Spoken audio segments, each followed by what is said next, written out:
My name is Tim Driscoll. I'm the Director of the Master of Public Health, and I'm starting off tonight to tell you a little bit about the Master of Public Health program, just to give you a brief overview.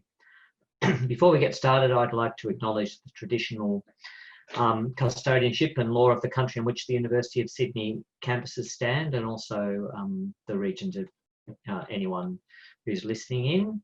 We pay our respects to those who've cared and continue to care for country. Okay, so what is public health?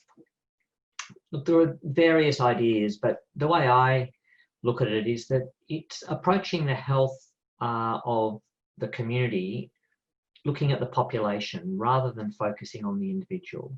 The individual is very important, of course, but the way to improve the health of the individual is to use population approach methods.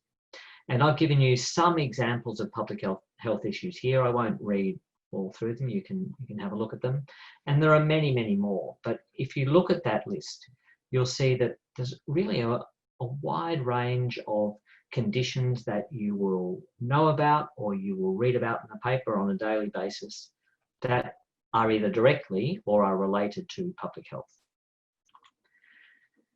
So if we look at that Master of Public Health at the University of Sydney, and you can do a Master of Public Health at a lot of universities, and there are certainly a lot of good programs, not just at our university, but we certainly feel our university is the one that you should come to if you want to do a Master of Public Health, and I'll tell you why I think that now. So the approach that we have is we've got a real emphasis on research methods.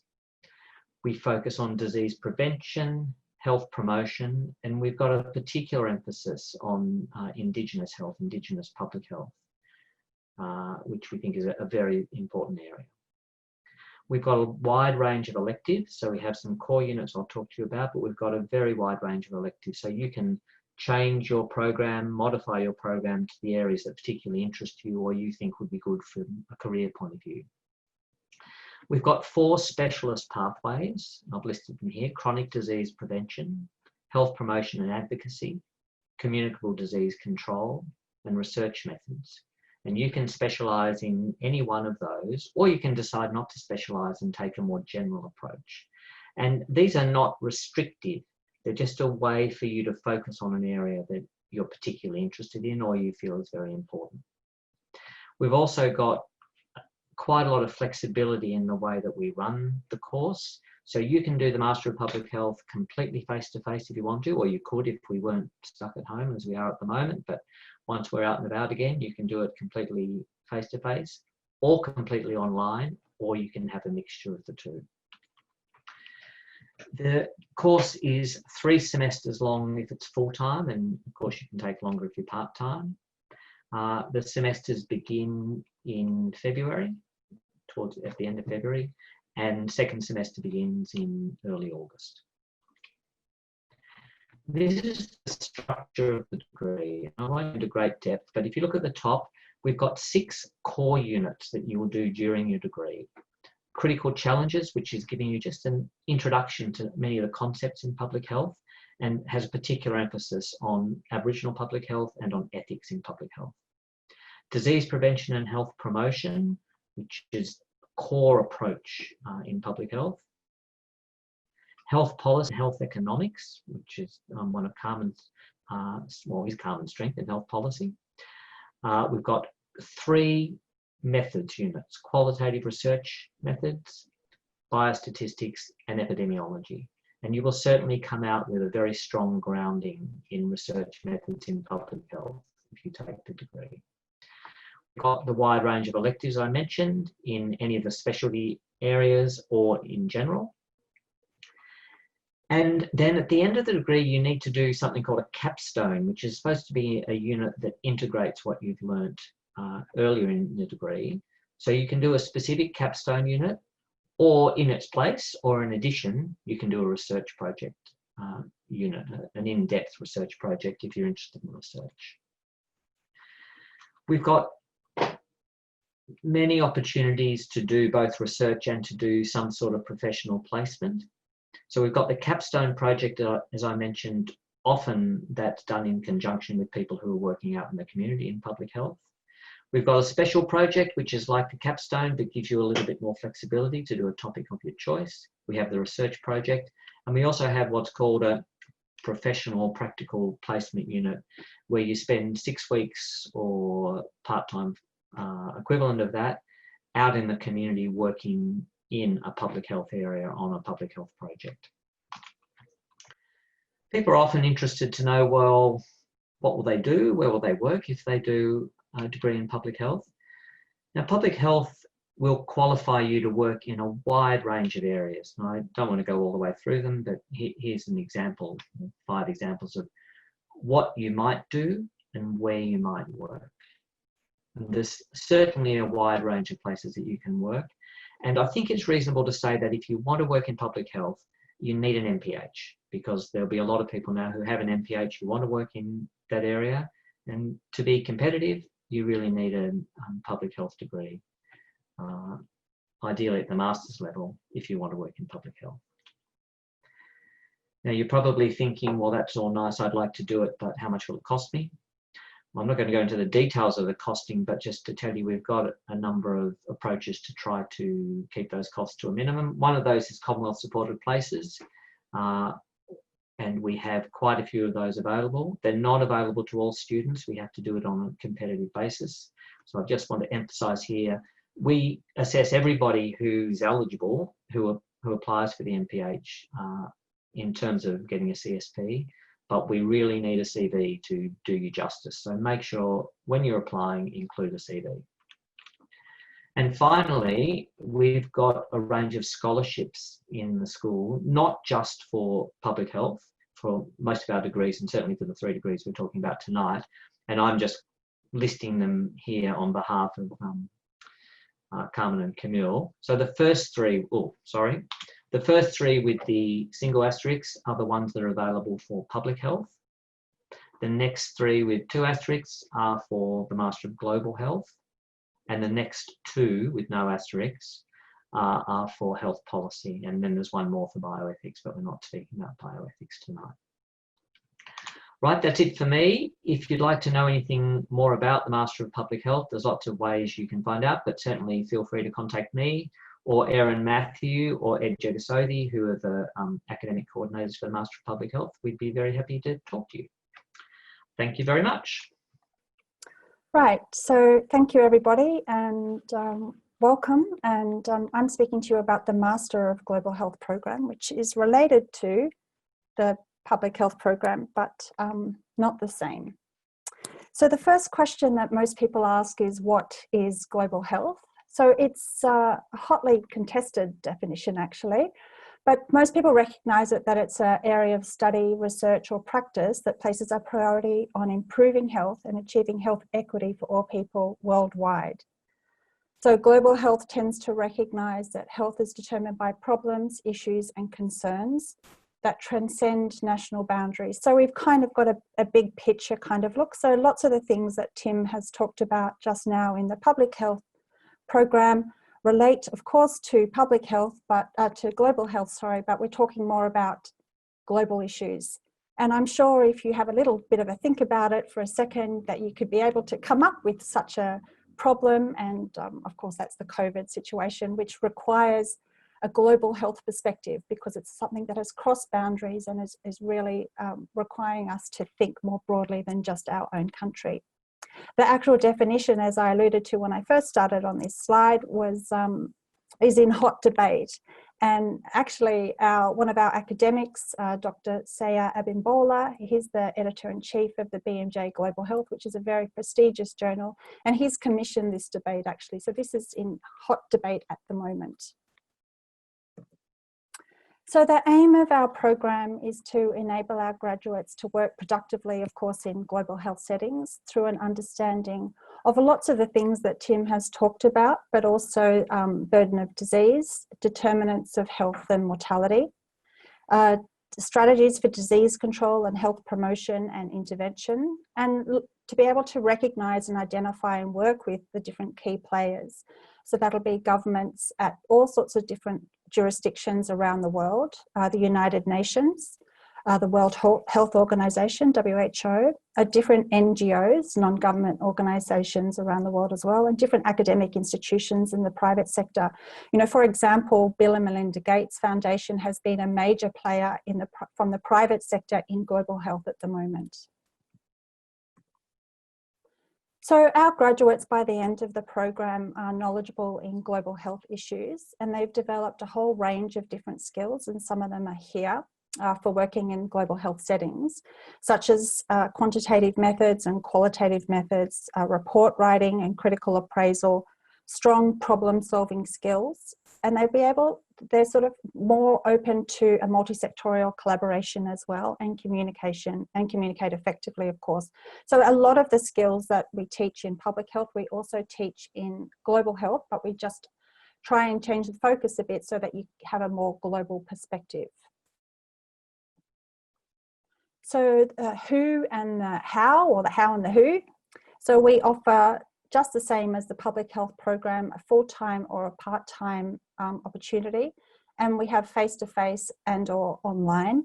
Of course, because of COVID, we've swapped to online teaching at the moment, but because we've been doing online teaching for more than 6 years, I think it's probably more like 8 actually, our students easily transition to online learning, and their learning experience didn't suffer at all, and so they've still been having the same rich experience. So we've been really lucky here at the School of Public Health that we've all been able to do that.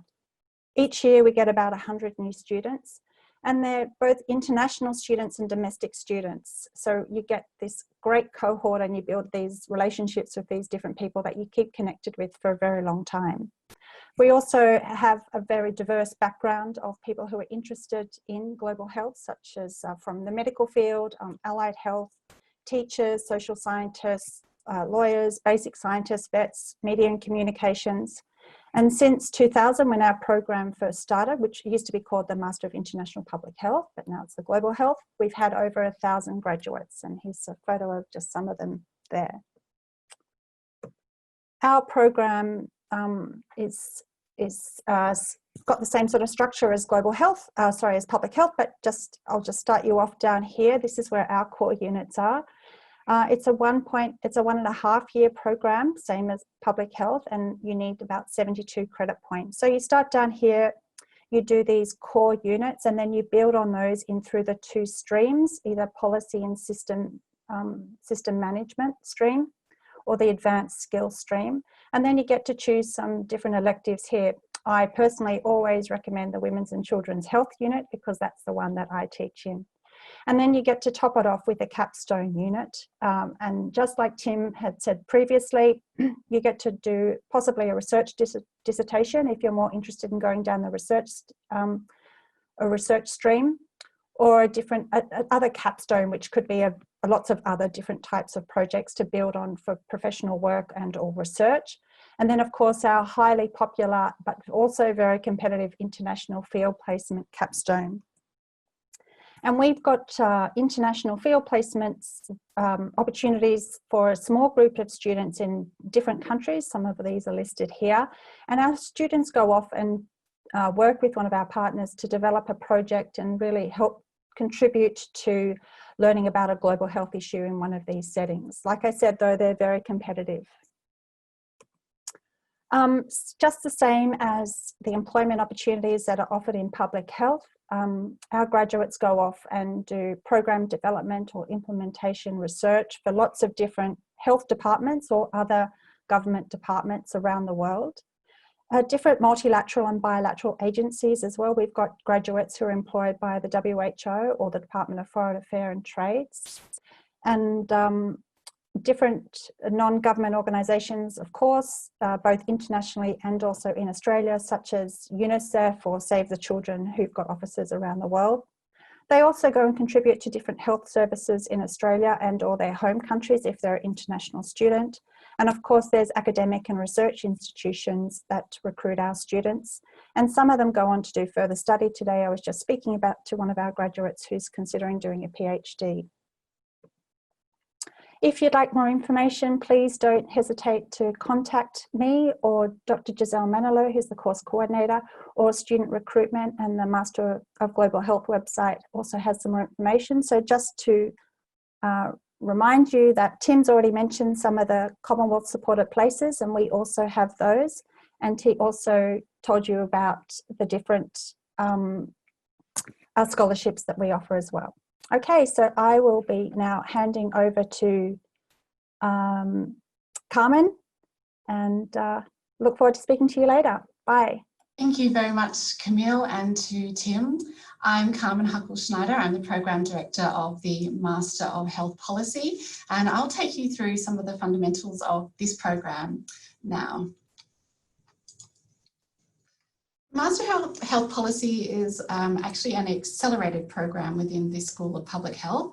And by accelerated program, we mean that this is a master's that is able to be completed in 1 year full-time or the equivalent part-time, and you need to complete 8 units of study for that. To be eligible to enter the accelerated program, the Master of Health Policy, you need to be someone who has career experience behind you already. So to be able to enter the Master of Health Policy, this is something that is for students who are already working in the field of health. It might be health policy directly. You might be working in a government department or within an NGO or with an international organisation, or you may be working in health services or clinical roles. But if you're the sort of person that is moving towards a career where you need to make strategic decisions, or you're thinking that what you're doing at the moment isn't quite enough in terms of really solving those big issues and problems, then the Master of Health Policy is something for you. You can take a graduate certificate, a graduate diploma, or even professional certificate versions of this course. But like Tim said, with the Master of Public Health, we really do recommend that these days getting that full master's qualification is something that you want to be working towards. The Master of Health Policy is actually run by the Menzies Centre for Health Policy, which is a research and advisory centre which is located within the School of Public Health. And everyone who works within the Menzies Centre for Health Policy is not only an academic health policy researcher, but we also hold roles in health policy throughout Australia and throughout the world.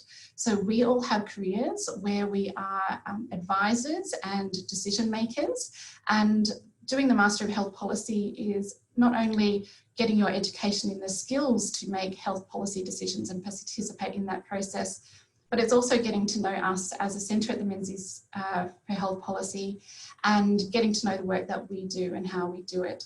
So on the screen here we have our director, for example, Professor Andrew Wilson. He's also the chair of the Pharmaceutical Benefits Advisory Committee in Australia, and he also holds roles as an advisor to Chief Health Officer in New South Wales. Dr. Sam Rowbotham, who is a lecturer in our centre and in the program, works with New South Wales Health in partnership and is also working with the Australian Prevention Partnership Centre. I am also an advisor at this Agency for Clinical Innovation, as well as with Health Consumers New South Wales and the Sachs Institute in New South Wales. Associate Professor Anne-Marie Tho, who teaches into the program there, is an advisor at the Food and Agricultural Organisation and the World Health Organisation. Adam Elshaw, in the bottom of the screen there, is a co-chair and was involved in the establishment of the Medicare Benefit Schedule Review. And Professor Jim Gillespie, who's also on the screen, is a renowned historian in health systems, is often a key witness in processes in the legal sense, as well as an advisor to several large institutes internationally.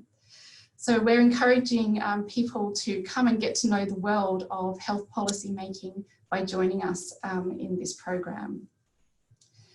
The Master of Health Policy is designed to increase the capacity and value of anyone who's planning to work in health services, in management, leadership, decision making, in policy making, of course, as well as in health policy research. And we're focusing on building those policy analysis skills that are essential for shaping how health policy functions and the health systems of the future. So the kind of things that we work through in the Master of Health Policy is the understanding of health systems and how they work, as well as policy making processes. And we want you to be confident in the critical use of evidence throughout that process, working with both integrity and conviction as you work towards those leadership and strategic positions in your career. So we do go into things such as health financing and budgeting, as well as strategic management and leadership, and the theoretical and practical understandings of the power and the politics of agenda setting and what gets through in the policy world. By the end, we want you to come out being one of those big picture thinkers. That means someone who can sit around the table with key stakeholders, someone from industry, as well as epidemiologists, as well as a political advisor, as well as a stakeholder, as well as consumers, and bring everything together to make final strategic decisions that benefit the health of populations and everyone. This is how the Master's Program in Health Policy works. You will be completing 6 core units, as well as have the option to take 2 electives. The core units take you through fundamentals of health policy and economics, analysing health policy, which is really a systems thinking unit, moving evidence into policy and planning, not only how to critically appraise evidence, but how to use it and communicate it strategically. Health systems, how they work, as well as how they are financed and how we use financial instruments to change behaviour in the health system, not only of consumers, but also people that work within it. A global health policy unit, which is a unit that is common with the Master of Global Health that Camille just talked about, as well as a health policy project capstone. And that capstone project, you will be working with a mentor within the Menzies Centre for Health Policy, and we may also match you with mentors outside to create a new health policy for implementation in the real world. So that independent research project is something where you reach the pinnacle of your studies as in health policy. You can choose it to be related to the work that you're already doing. Many of the students in the Master of Health Policy have established careers to get in and continue with those careers while they are studying concurrently. So we will match you with a mentor, and we are also very happy for you to continue your own work and match that to the way that you complete your capstone. The electives that you choose in the Master of Health Policy can come from throughout the School of Public Health. So the programs that Camille has talked about and Tim has talked about, you can choose electives from throughout those programs as well. We do offer specific electives from the Menzies Centre for Health Policy that we encourage you to take. We have specific electives in Business of Health, where we look at the interaction between the public and the private sector in public health and how we can improve that relationship.